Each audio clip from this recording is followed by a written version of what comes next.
Hello, history seekers. Did you know that one of the most notorious organ trafficking operations in American history was run by a man who looked like your friendly neighborhood businessman? Levi Ishak Rosenbaum wasn't a shadowy mobster or a violent cartel boss. He was a respected real estate operator in Brooklyn's Orthodox Jewish community, someone who attended religious events, donated to charities, and cultivated trust. Yet beneath this veneer of respectability lay a terrifying secret. Rosenbaum orchestrated a kidney trafficking empire that preyed on the desperate, exploited global inequality, and even infiltrated some of America's most prestigious hospitals. If you're fascinated by the hidden corners of history and shocking stories that textbooks won't tell you, hit subscribe and ring the bell, because today we're diving deep into a tale of wealth, desperation, and moral ambiguity that reads like a crime thriller, but it's real life. Levi Ishak Rosenbaum grew up in Brooklyn, immersed in a community defined by close-knit relationships and deep religious adherence. For many in the Orthodox Jewish neighborhood, he was the quintessential pillar of the community, a businessman who could facilitate deals, connect people, and help those in need. He attended weddings, supported synagogues, and was known for his generosity. To outsiders, he appeared trustworthy, approachable, and legitimate. This perception was critical to his operations. In a community where trust was currency, Rosenbaum's image as a fixer gave him unparalleled access to vulnerable individuals and wealthy clients alike. While ordinary criminals might rely on intimidation or secrecy, Rosenbaum relied on credibility, charm, and cultural authority. He understood that appearing respectable could be more powerful than any gun or bribe, and it allowed him to operate undetected for years. But behind the polished exterior, Rosenbaum was orchestrating something extraordinary, a carefully constructed pipeline for kidney trafficking, connecting desperate donors from economically strained countries with wealthy Americans in urgent need of transplants. His empire would exploit human vulnerability, manipulate medical systems, and eventually attract the attention of federal authorities in a case that would shake the country. Rosenbaum's personal charisma was central to his scheme. He cultivated a calm, approachable demeanor, often hosting casual meetings in cafes or his office, giving the impression of a legitimate real estate consultation or business deal. For those who didn't know him well, he was simply a helpful, persuasive man who could solve problems. Yet every handshake, every smile, and every promise concealed a dark network of manipulation, coercion, and exploitation. His understanding of human behavior was uncanny. He knew that fear could be masked with comfort, that greed could be disguised as opportunity, and that desperation could be exploited without direct violence. Rosenbaum didn't rely on intimidation. He relied on psychology, trust, and social engineering, which made his operation particularly insidious. To understand Rosenbaum's success, one must first understand the kidney market. In the United States alone, thousands of patients die every year waiting for a kidney transplant. The official waiting list averages 5 to 8 years, depending on blood type and compatibility, and the consequences are deadly. Around 12 people die each day waiting for kidneys. Globally, the shortage is even more dire, with millions of people in need of transplants and only a fraction receiving them. Meanwhile, economic inequalities make kidneys a form of high-value commodity. Wealthy patients can pay tens of thousands of dollars to bypass waiting lists, while individuals from poorer countries may be willing to part with a kidney for a fraction of that sum, often driven by extreme financial need. This mismatch creates fertile ground for brokers like Rosenbaum. Rosenbaum identified a stark economic and ethical gap.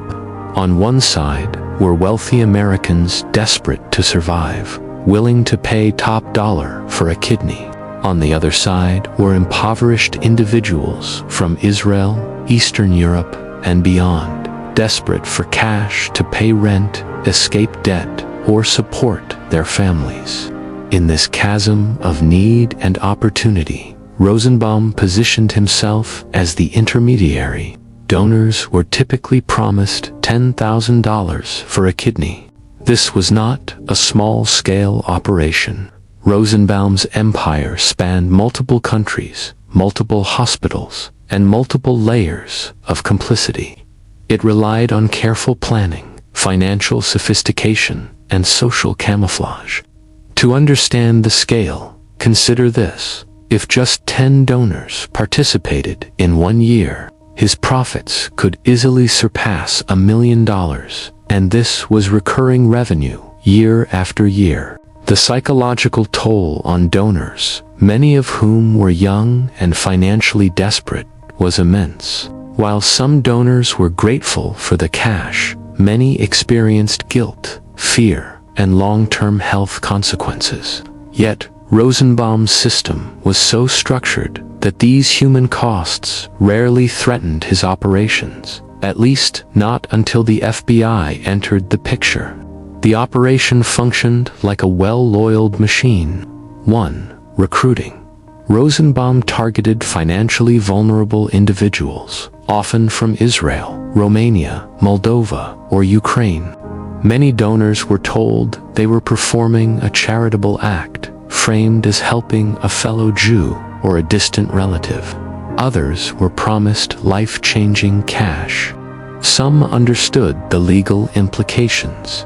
Many did not. Desperation created consent, but it was consent under duress. Recruiters were often locals, individuals who could identify and persuade donors, and who themselves received a cut of the profits. 2.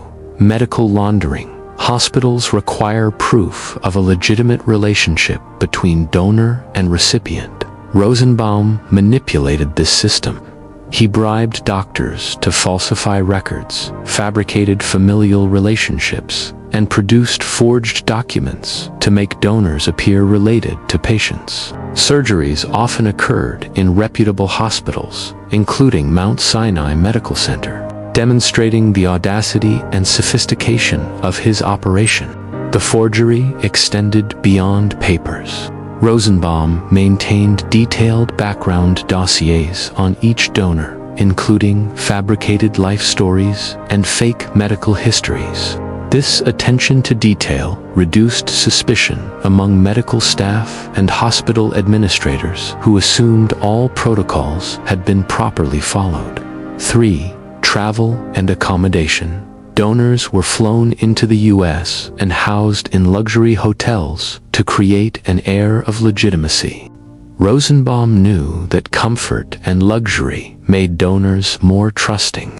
Recipients were processed separately, ensuring no suspicion arose before surgery. 4. Surgery. Surgeries proceeded with minimal scrutiny because hospitals believed the relationships were legitimate. Donors underwent nephrectomy. Recipients received life-saving transplants. Rosenbaum profited massively. The donors received far less than promised, and the system remained oblivious. The surgical teams, often unaware of the larger scheme, were unwitting participants in a high-stakes moral compromise. 5. Aftermath. Donors returned home, often facing long-term medical issues, including kidney complications, chronic pain, and psychological trauma. Recipients survived, sometimes unaware of the exploitation behind their transplants. Rosenbaum collected substantial sums, all while maintaining his community reputation. The system was strikingly organized, with financial, accounting, transportation, logistics, medical coordination, and legal risk management all meticulously documented. Rosenbaum's attention to detail transformed a morally grotesque operation into a professionally executed enterprise, illustrating both his intelligence and the terrifying ethical void he operated within. Rosenbaum's empire eventually drew the attention of law enforcement, not because a donor spoke out, but due to a cooperating informant involved in an unrelated investigation. The informant had heard whispers of a Brooklyn man who could arrange kidneys for a high price and approached the FBI. At first, agents were skeptical. Organ trafficking at this scale in the United States seemed almost unbelievable.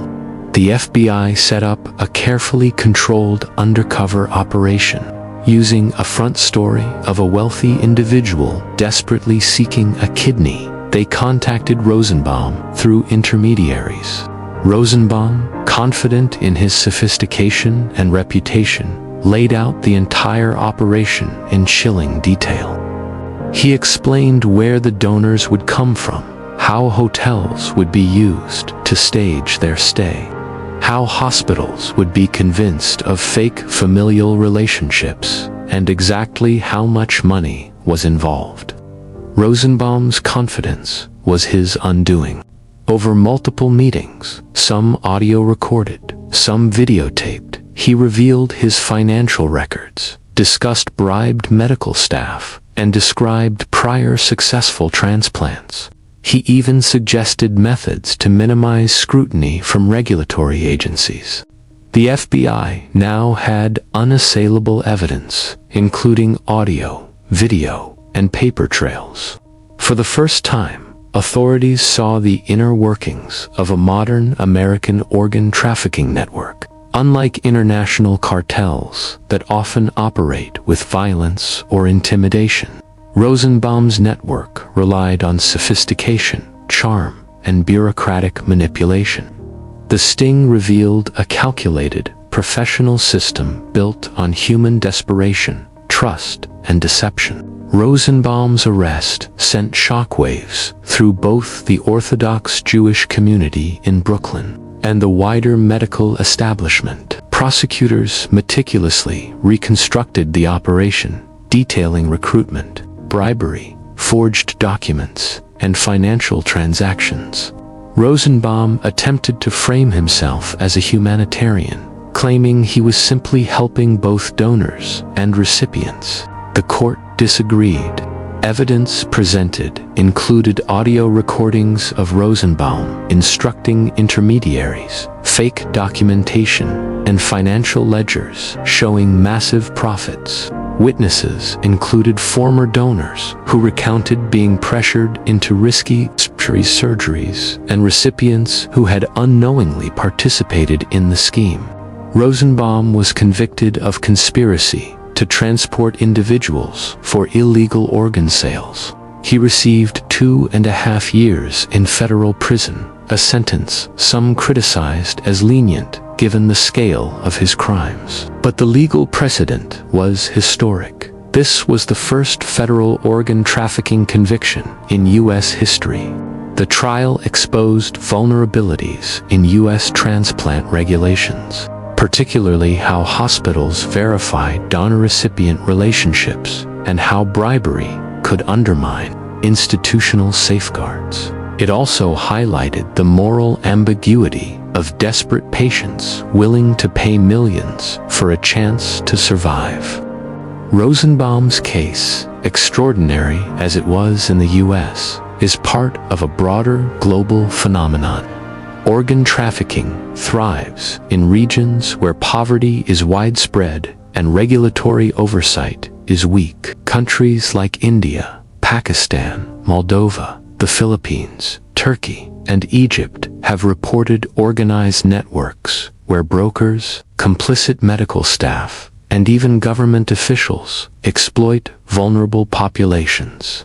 Research suggests 5 to 10% of global kidney transplants involve illicit payments, a number that reflects both the size of the problem and the difficulty of documenting it. Brokers like Rosenbaum exploit international economic disparities, connecting wealthy patients in developed nations with donors from poorer countries. In Israel, where many of Rosenbaum's donors originated, laws around organ donation and transplant tourism were tightened following his arrest. The government banned payments to donors and increased scrutiny over international transplant procedures. Similar reforms have been implemented in parts of Eastern Europe and Asia, but enforcement remains inconsistent, allowing trafficking networks to persist. The global market for kidneys is driven by supply and demand dynamics. Wealthy patients, urgency, and the vulnerability of impoverished donors create a morally complex environment. Rosenbaum's operation demonstrates that even sophisticated, well-regulated nations are not immune to exploitation when economic pressures and institutional loopholes align. The Rosenbaum case raises profound ethical dilemmas that society still grapples with today. Consent under financial pressure. Can someone truly consent to sell a kidney if poverty leaves them no reasonable alternative? Moral justification of life-saving acts. Do life-saving transplants justify exploiting the poor for profit? Legalization versus criminalization. Could regulated compensation reduce black market trafficking, or would it encourage commodification of human life? Academics and ethicists cite Rosenbaum's case as an extreme example of systemic moral failure. Hospitals, donors, recipients, and regulators all played roles in a network that flourished because human desperation meets regulatory blind spots. Consider the perspective of donors. Many were young adults from struggling families, traveling to a foreign country under assurances of safety and compensation. Post-surgery, some experienced physical complications, financial mismanagement, or social stigma. For recipients, the moral dilemma was subtle. A life saved by a transaction whose human cost was hidden, often by layers of deception. Even today, scholars debate whether Rosenbaum's operations could have been prevented with stricter regulation, better global cooperation, or ethical transplant incentives. His case is cited in medical ethics textbooks, law journals, and human rights studies as a pivotal moment in understanding how desperation, opportunity, and loopholes converge. After serving his sentence, Rosenbaum returned quietly to Brooklyn. No public statements, no interviews, just a man returning to civilian life. Yet the ripples of his empire remain. Hospitals implemented tighter donor verification processes, ensuring family relationships are genuine and documentation is authentic. Legal frameworks around organ trafficking were examined, and in some cases, strengthened to allow more aggressive prosecution of brokers. International awareness increased, particularly in Israel, where stricter regulations on transplant tourism were enforced. Medical ethics discussions became more prominent in academic and policy circles, emphasizing systemic vulnerabilities in healthcare oversight. Despite reforms, organ trafficking persists. Rosenbaum didn't create the problem. He exploited pre-existing inequalities, regulatory gaps, and human desperation. The story serves as a case study in the complexity of crime that intersects with medicine, law, and human rights. Additionally, investigators noted how Rosenbaum's methods, reliance on social trust, institutional blind spots, and professional appearances could be adapted by other illicit actors. His case is a cautionary tale, not just for regulators, but for society at large, reminding us that opportunity and ethics are often inversely related in high-stakes markets. Levi Rosenbaum's story is not simply a crime narrative. It's a mirror reflecting the fragility of human systems. It underscores 4 key lessons. Trust is a double-edged sword. Communities built on tight-knit relationships can be exploited. Institutions are vulnerable. Even highly regulated hospitals can be manipulated by skilled operators. Global inequality drives exploitation. Economic desperation in one region can fuel illicit markets across borders. Human cunning persists. Rosenbaum shows that intelligence, charm, and audacity can create shadow empires without traditional violence. His empire relied on human desperation, institutional blind spots, and moral ambiguity, 3 forces converging to produce a network as sophisticated as it was unethical. Yet the human cost cannot be ignored. Donors faced long-term medical and psychological consequences. Recipients unknowingly participated in moral compromises, and society witnessed a breach of ethical norms that few imagined possible in a developed country. The story leaves lingering questions. If you loved someone with a terminal kidney condition, would you consider paying a broker? How far should ethics bend when survival is on the line? Are healthcare systems truly secure or merely lucky to date? History is rarely black and white. Rosenbaum's story is a stark reminder that even in modern societies, human cunning, desperation, and systemic gaps can create empires in the shadows. It challenges us to reflect on our moral compass and question how societies manage life, death, and desperation. Rosenbaum's dark empire is more than a story of crime. It is a cautionary tale, a look into the morally gray corners of modern society. It forces us to confront uncomfortable truths about wealth, poverty, and institutional oversight. It asks us to question what justice looks like when human lives are commodities, and what responsibility rests on individuals versus systems. If this story compelled you, disturbed you, or simply made you think, share your thoughts in the comments. Subscribe and ring the bell. There are many more shadows in history waiting to be illuminated. Thank you for watching, and I'll see you in the next deep dive into history's hidden corners.